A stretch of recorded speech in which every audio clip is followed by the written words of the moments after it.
श्री स्वामी समर्थ. स्वागत आहे तुम्हा सगळ्यांचं माझ्या यूट्यूब चॅनलवरती. आजचा दिवस तुम्हा सर्वांना खूप छान सुखाचा आणि आनंदाचा जाऊ देत हीच मी स्वामींच्या चरणी प्रार्थना करते आणि आजच्या व्हिडिओला सुरुवात करते. पण त्या अगोदर तुम्ही माझ्या चॅनलवरती जर नवीन असाल तर चॅनलला सबस्क्राईब नक्की करा. त्याचबरोबर कमेंटमध्ये श्री स्वामी समर्थ लिहायला अजिबात विसरू नका. तर 6 सप्टेंबर बुधवारी आहे कृष्ण जन्माष्टमी. याबद्दलची बरीच माहिती तुमच्यासोबत मी आधीच्या पण व्हिडिओमध्ये शेअर केलेली आहे. पण याची जी छोटीशी एक स्टोरी आहे तर ती सुद्धा मी तुमच्यासोबत आजच्या व्हिडिओमध्ये थोडक्यात शेअर करणार आहे. त्याचबरोबर मी तुमच्यासोबत एक अत्यंत प्रभावशाली उपायसुद्धा शेअर करणार आहे. मोरपिसाचा हा प्रभावी उपाय प्रत्येक आईवडिलांनी आपल्या मुलांसाठी या दिवशी आवर्जून करायचा आहे. त्यामुळे मुलांचं कल्याण होईल, मुलांच्या भविष्याचं कल्याण होईल. मुलांचे जे काही प्रश्न असतील, ज्या काही अडचणी असतील तर त्या सर्व अडचणी दूर होतील, सर्व प्रश्न सुटतील, मुलांच्या अभ्यासामध्ये प्रगती होईल. असा हा अत्यंत प्रभावशाली उपाय तुम्हाला 6 सप्टेंबरला कृष्ण जन्माष्टमीच्या दिवशी करायचा आहे. भगवान श्रीकृष्णांची जयंती म्हणजे जन्माष्टमीचा हा उत्सव अतिशय उत्साहाने आणि आनंदाने आपल्या महाराष्ट्रामध्ये साजरा केला जातो. पूर्ण श्रद्धेने भाविक हा उत्साह साजरा करत असतात. तर जन्माष्टमी ही केवळ भारतातच नाही तर परदेशामध्ये सुद्धा जे लोक आपले भारतातले स्थायिक झालेले आहेत तर तिथे सुद्धा पूर्ण श्रद्धेने आणि आनंदाने हा सण साजरा केला जातो. भगवान श्रीकृष्णांचा जन्म पृथ्वीवरती एका खास कारणाने झालेला होता. जगातील दुष्ट शक्तींपासून मुक्तता करण्यासाठी भगवान श्रीकृष्णांचा जन्म झाला होता. त्यामुळे महाभारत ग्रंथामध्ये त्याची महत्त्वाची भूमिका बजावलेली आहे. भगवान श्रीकृष्णांचा जन्म तुरुंगात झाला होता. भगवान श्रीकृष्ण हे देवकी आणि वासुदेव यांचे 8वे अपत्य होते आणि त्याच वेळी मथुरा नगरीचा राजा कंस होता आणि तो आपल्या प्रजेचा खूप छळ करत होता आणि त्याचा अत्याचार हा दिवसेंदिवस वाढत होता. एके दिवशी देवकीचा 8वा पुत्र भगवान श्रीकृष्ण हा कंसांचा वध करेल अशी आकाशवाणी झाली होती. तर ही आकाशवाणी ऐकून कंसाने आपली बहीण देवकी आणि तिचा पती वासुदेव यांना ताब्यात घेतलं. कंसाने देवकी मातेचा आणि 7 मुलांचा वध केला. जेव्हा रात्रीच्या अंधारामध्ये आणि मुसळधार पाऊस पडत असताना माता देवकीने भगवान श्रीकृष्ण यांना जन्म दिला आणि वासुदेव भगवान श्रीकृष्णाला गोकुळात घेऊन आले. यशोदा माता आणि नंदलालाच्या देखरेखीखाली श्रीकृष्णांचं पालन पोषण झालं.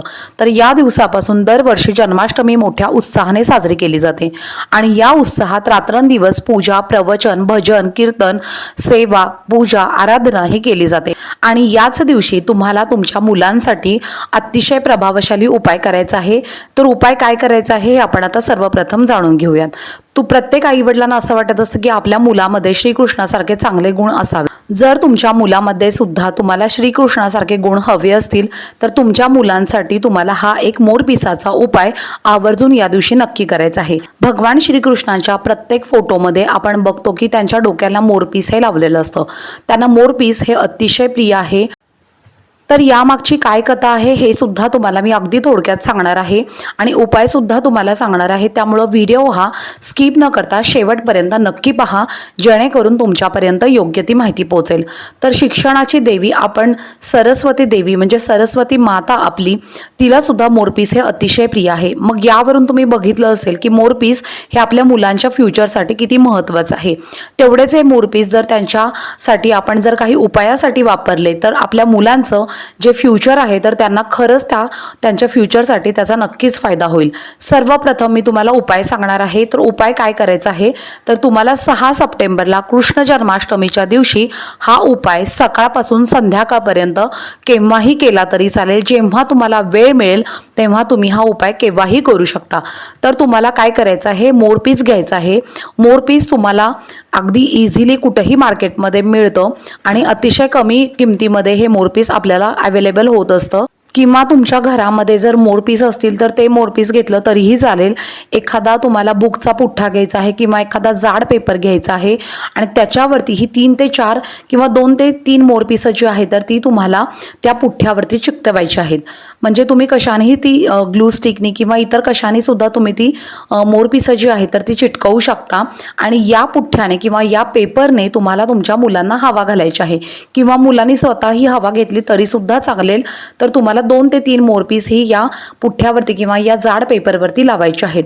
आणि तुमच्या छोट्यातली छोटी मुलं असतील किंवा मोठ्यातली मोठी मुलं असतील तर तुम्ही हा उपाय सर्वांच्यासाठी करू शकता. मुलांसाठी, मुलींसाठी, तुम्ही सगळ्यांसाठी हा उपाय करू शकता.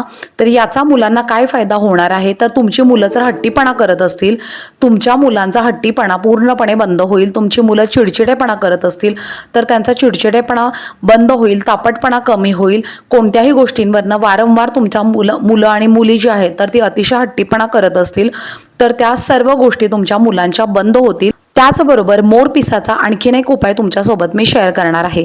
तुमची मुलं जर अभ्यास करत नसतील किंवा तुमच्या मुलांच्या अभ्यासामध्ये प्रगती व्हावी यासाठी तुम्हाला हा मोरपिसाचा उपाय करायचा आहे. तर तो कसा करायचा आहे, तर तुम्हाला एक मोरपीस घ्यायचा आहे आणि हे मोरपीस तुम्हाला तुमच्या मुलांच्या पुस्तकामध्ये कायमस्वरूपी ठेवायचं आहे. म्हणजे प्रत्येक पुस्तकामध्ये तुम्ही हे मोरपीस ठेवलं तरीसुद्धा चालेल. छोटे छोटे मोरपीससुद्धा मिळतात, तर हे छोटे छोटे मोरपीससुद्धा तुम्ही प्रत्येक पुस्तकामध्ये ठेवू शकता किंवा त्यांच्या प्रत्येक बुकमध्ये तुम्ही हे मोरपीस ठेवू शकता. मुलांच्या तुम्ही सगळ्या बुक्समध्ये मोरपीस ठेवलं तरीसुद्धा चालेल किंवा फक्त एका बुकमध्ये हे मोरपीस ठेवलं तरीही चालेल. तर तुमच्या मुलांच्या पुस्तकामध्ये किंवा बुकमध्ये तुम्हाला हे मोरपीस ठेवायचं आहे. कृष्ण जन्माष्टमीच्या दिवशी ठेवायचं आहे. तर बऱ्याच वेळेला तुम्ही ठेवत असाल, पण तरी तुम्ही इतर दिवशी ठेवत असाल तर या दिवशी तुम्हाला आवर्जून तुमच्या मुलांच्या बुक्समध्ये हे मोरपीस ठेवायचं. त्यामुळे तुमच्या मुलांच्या बुद्धीमध्ये वाढ होईल, तुमच्या मुलांची बुद्धी तीक्ष्ण होईल. त्याचबरोबर तुमची मुलं चलाख होतील आणि त्यांच्या ज्या काही त्या गोष्टी वाचतील तर त्या सर्व गोष्टी त्यांच्या लक्षात राहतील. त्यांच्या बुद्धीमध्ये सर्व गोष्टी त्या व्यवस्थित फिट होतील. त्यांची बुद्धी अतिशय शार्प होईल. सर्व गोष्टी तुमच्या मुलांच्या लक्षात राहतील, आठवणीमध्ये राहतील आणि तुमची मुलं अभ्यासामध्ये खूप हुशार होतील. त्याचबरोबर त्यांच्या अभ्यासामध्ये खूप प्रगतीसुद्धा होईल. त्यामुळे प्रत्येक आईवडिलांनी हा उपाय आवर्जून या कृष्ण जन्माष्टमीच्या दिवशी नक्की करायचा. आणि हा उपाय केल्यानंतर तुमच्या मुलांमध्ये तुम्हाला याचा प्रभाव नक्की दिसून येईल. आणि तुम्ही मला तसं कमेंट बॉक्समध्ये सांगा सुद्धा, तुम्हाला मी जे काही उपाय सांगत असते तर त्याचा तुम्हाला किती फायदा होतो, तर हे सुद्धा मला कमेंट बॉक्समध्ये सांगायला विसरू नका. तर हा प्रभावशाली उपाय तुम्हाला या दिवशी आवर्जून करायचा आहे.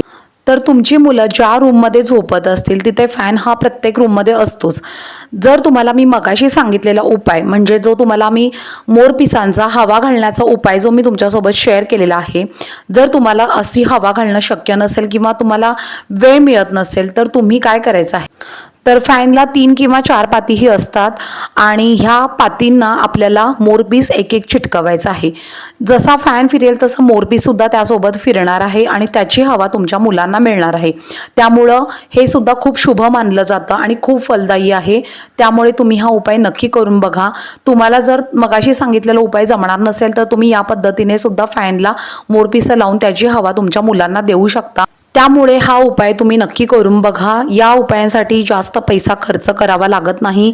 आपल्या मुलांसाठी आपण भरपूर पैसा खर्च करत असतो, त्यांच्या शिक्षणासाठी आपण खूप सारा पैसा खर्च करत असतो आणि प्रत्येक आईवडिलांना असं वाटत असतं की आपल्या मुलाने चांगलं शिकावं, त्याचं पुढे फ्युचरमध्ये चांगलं कल्याण व्हावं, यासाठी प्रत्येक आईवडील हे तडजोड करत असतात आणि प्रत्येक आईवडील त्यासाठी मेहनतसुद्धा घेत असतात. तर हे मी उपाय जे तुमच्यासोबत शेअर केलेले आहेत तर ह्यापैकी कोणताही एक उपाय किंवा हे सर्व उपाय तुम्ही या कृष्ण जन्माष्टमीच्या दिवशी आवर्जून नक्की करा. चला तर झालेली सेवा ही मी स्वामी महाराजांच्या चरणी अर्पण करते. व्हिडिओ आवडला असेल तर व्हिडिओला लाईक, शेअर आणि चॅनलला सबस्क्राईब नक्की करा. भेटूयात पुढच्या व्हिडिओमध्ये. तोपर्यंत सर्वांना श्री स्वामी समर्थ.